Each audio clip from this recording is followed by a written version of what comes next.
Thank you, David. Welcome, everybody. Well, as usual, we conducted an analysis with a view to taking stock of the current situation in this sector and highlighting the main topics that will be deepened over the day. Well, we started with a sample of companies, so we are talking about 16 most important companies, European level, 114 billion euros. This is the turnover for 2020, so this turnover is quite significant. Well, we also took a look at the developments of the turnover of these companies in 2020 from 108 billion euros in 2016 to 137 in 2019. So we have a CAGR of 6% and then 17% in 2020. This was the negative trend, but for 2021 we have very positive forecasts. We are very hopeful. We are in November. This is a pre-closure, so to say. Well, the focus is 146 billion euros, so plus 28% above the level of 2019. If we take a look at the profitability for 2019-2020, the EBITDA, well, this was just half, so minus 50% in terms of figures, from 40 to 24 billion euros, but if we take a look at the percentages, we see 29% in 2019 and 21% in 2020. What is interesting here, this sample, well, was quite different in terms of geographic area. I mean, from 2016 to 2020, turnover went from 108 to 114 billion euros, as we saw before. It is interesting to see how the Asian markets grew from 34 to 43%. Europe decreased, as well as Americas. Asia today accounts for 43% in this sample. But it is even interesting to see all these examples that we took at Chanel 2016 to 2020, from 7 billion to more than 8 billion, and the Asian Pacific from 2,000 to 4,000, 63% more. And then we also have Gucci. We will have Mr. Bizzarri from Gucci. So the growth rate was incredible, 4 billion, 0.3 to 7 billion. 0.4, and from 1.9 to 3.7 for the Asian Pacific, so plus 97%. Both Chanel and Gucci, well, in these companies, Asian Pacific accounts for more than 50% of the overall turnover. Well, as far as products are concerned, it is interesting to say how this turnover was developed over time. If we take a look at the macro categories of products, we can see that the structure of the turnover is quite stable. Well, this is maybe our feeling, because if we take a look at the subcategories, we see, for example, shoe wear and apparels, etc., that had some developments. As far as clothes are concerned, we have streetwear, which is becoming more and more important. As far as shoe wear is concerned, sneakers are becoming more and more important. Well, here we have an example. Drop is kind of collaboration between Dior and Nike with Air Jordan was a drop amounting to 13,000 pairs of products. Of the wish list, the waiting list was 5 billion people, 2,200 euros per pair. And this also makes you understand how much this product grew over the years. As far as retail is concerned, well, same applies to this sector, same development of the turnover. Here we have the sales channels.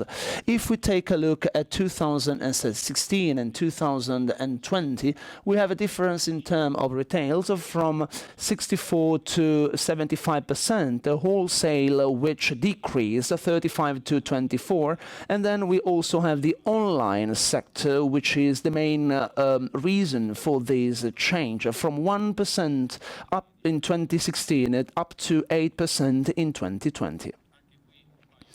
Here we still have a couple of examples which are quite interesting. Canada Goose, which tripled its turnover from 2016 to 2020, from 280 to 628. And then also Pandora figures. Well, the turnover is stable from 2000.7 billion to 2000.5 billion. And from 2016 to 2020, 737 billion, which is 1/3 of the turnover in 2020. Well, as far as retail is concerned, we can also see this slide. We have on-site stores, so physical stores, so to say, and from 9,552 to 11,800. Well, and then so we have more than 2,200 stores in 4 years, minus 487 stores in 2020 due to COVID. Here we have e-commerce, so we took a look at the main retailers, 12 of them, and what is interesting here is to see also their developments in terms of growth. 10 billion euros was the turnover of these companies in 2016. Our focus is 30 billion in 2021. It grew 3 times, so it tripled, and the CAGR is 50%.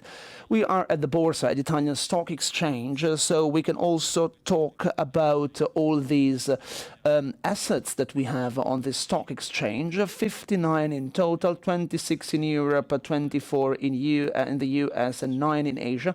The capitalization has never been so high. We are talking about 1,481 billion. As you can see here, we have a double-digit growth from January to March 2020, and the average of this sample has also compensated the loss that we had in the past. It is interesting also here to see the top 10 companies in terms of capitalization. This ranking maybe is not known to all of you. Here we have very impressive figures. LVMH is the first one. We have the values that refer to November. We talk about 350 billion. Then Nike, second one, 260. Hermes, this is impressive, 150 billion. Once again, Inditex, EssilorLuxottica, Kering, Uniqlo, Lululemon, 60 billion capital. Adidas, 50 billion, and Richmond. It is also interesting to see the concentration of all these companies because they account for 83% of the overall capital that we saw before. Well, IPOs in 2021, we had mytheresagiglio.com on running, which is a sneaker company in which also Federer invested as a tennis player, and Allbirds. They became listed in this company, and Dr. Martens, Zegna, and Saxonline could also might become listed in the next future. Well, the market is bullish, as Barbara said before. Here we have the figures coming from an IPO of Allbirds, on the 4th of November, 10 days ago. Well, the turnover is 200 billion euros, so this is a loss, but the capital is 4 billion 100. This is the market capital, and the value is 14 times as much as the sales. So the data is once again very impressive. Well, about the capital stock increase, this also applies to aggregations. These are the operations that were concluded in 2019, 9 months in 2020, and 9 months in 2021. We can see that there was a great boost in 2021. And it is also worth mentioning that it is not just about the number of operations, but it's also the importance of these operations and the quality of them. Since this is also important, Permira acquired Golden Goose, VF, and we will Here, a representative over the, during this morning, acquired Supreme, Levin Group, Sergio Rossi, LVMH, Tiffany, Moncler, Stone Island. We will hear and listen to Mr. Ruffini later on. Cataton also acquired the Birkenstock, and Carlyle and Exor, the Agnelli family became part of Louboutin, OTB, Gel Sander, Cataton, Etro, Authentic Brands, Reebok, and Style Capital with the recent entry of Rome. Well, what's next? Considering the figures, we can say that the health is quite good. After the decrease in 2020 and 2021, the forecasts are very positive. So we are waiting for a leap for progress. And as far as the turnover of 2021 is concerned, maybe the markup will become better and better, and we will also have an acceleration of the concentration in a sector which is also already very well concentrated, but also new capitals that could be opened.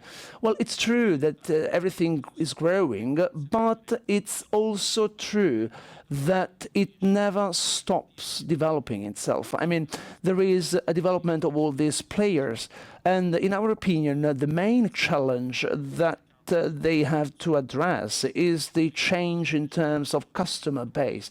New generations are already in the luxury sector and fashion sector, which led companies to have to develop themselves in all the critical areas. We saw the boost in the streetwear sector, sneakers sector, communication, an evolution of the language, but also of the channels through which these messages conveyed. Then we also have an evolution of distribution channel. We talk about omni-channel, multi-channel, reselling, second-hand, and last but not least, are reshuffling in terms of organization, because all these factors must be also understood by the companies and implemented by companies. We will have the opportunity to get more into detail about these aspects with the main figures of the different companies. Thank you. Thank you so much.